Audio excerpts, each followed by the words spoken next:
Hi friends, நம்ம friend வந்து அவங்க வாட்ஸ்அப்லேருந்து நம்ம வாட்ஸ்அப்புக்கு நார்மலாக நண்பன் மெசேஜ் பண்ணுறாங்க. ஸோ மெசேஜ் பண்ணிவிட்டு டெலிட் பண்ணுறாங்க. இப்போ பாருங்கள், டெலிட் ஃபார் எவரிவன் கொடுத்தோன்னா அவங்களுக்கு டெலிட் ஆகுது, நமக்கு டெலிட் ஆகலை. ஸோ இப்போ என்ன பண்ணுறாங்க, ஒரு இமேஜ் அனுப்புகிறாங்க கேலரியிலேருந்து. இப்போ அனுப்பிட்டாங்க, அந்த இமேஜ் நமக்கு வந்து ரிசீவ் ஆகிடுச்சு. இப்போ அதே மாதிரி டெலிட் ஃபார் எவரிவன் கொடுத்து டெலிட் பண்ணுறாங்க, அவங்களுக்கு தான் டெலிட் ஆகுது, நமக்கு டெலிட் ஆகலை. ஸோ இப்போ என்ன பண்ணுறாங்க, நெக்ஸ்ட்டு ஒரு வாய்ஸ் மெசேஜ் பண்ணுறாங்க. பார்த்தீங்கன்னா வாய்ஸ் மெசேஜ் சென்ட் ஆகிடுச்சு.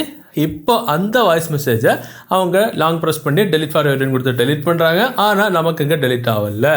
இப்போ அந்த டெலிட் மெசேஜை நாம் இங்கே ரிப்ளை பண்ணி கேட்டுக்கலாம், அவங்க டெலிட் பண்ண வாய்ஸ் மெசேஜை. இதை மாதிரி அவங்க அனுப்பிட்டு டெலிட் பண்ணுற எந்த ஒரு நார்மல் மெசேஜஸ், மீடியாஸ் எல்லாமே அவங்களுக்கு தான் டெலிட் ஆகுமே தவிர நமக்கு டெலிட் ஆகாது. எப்போ வேணுமோ நம்ம திரும்ப எடுத்து பார்த்துக்கலாம்.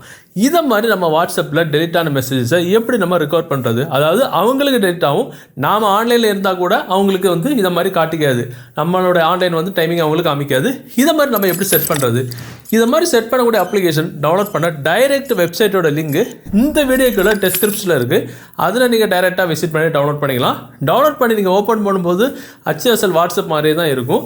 இதில் உங்கள் வாட்ஸ்அப் காண்டாக்டில் யார் யார் அனுப்பிட்டு டெலிட் பண்ண மெசேஜஸ் அனுப்பிட்டு டெலிட் பண்ணாங்களோ அவங்கள்ட்ட காண்டாக்ட் 1 by 1 இருக்கும். ஸோ ஒவ்வொரு காண்டாக்டாக நீங்கள் ஓப்பன் பண்ணிங்கன்னா அவங்க அனுப்பிட்டு டெலிட் பண்ண எல்லா மெசேஜஸ், மீடியாஸும் நம்ம பார்த்துக்கலாம்.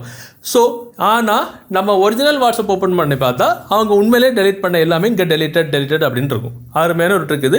ஸோ இதனால் நம்ம வாட்ஸ்அப்பில் நம்ம நண்பர்கள் அனுப்பிட்டு டெலிட் பண்ண எந்த ஒரு மீடியாஸையும் ஈஸியாக இந்த அப்ளிகேஷன் மூலமாக ரெக்கார்ட் பண்ணி நம்ம சேவ் பண்ணிக்கலாம்.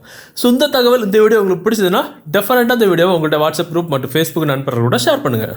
பாய்.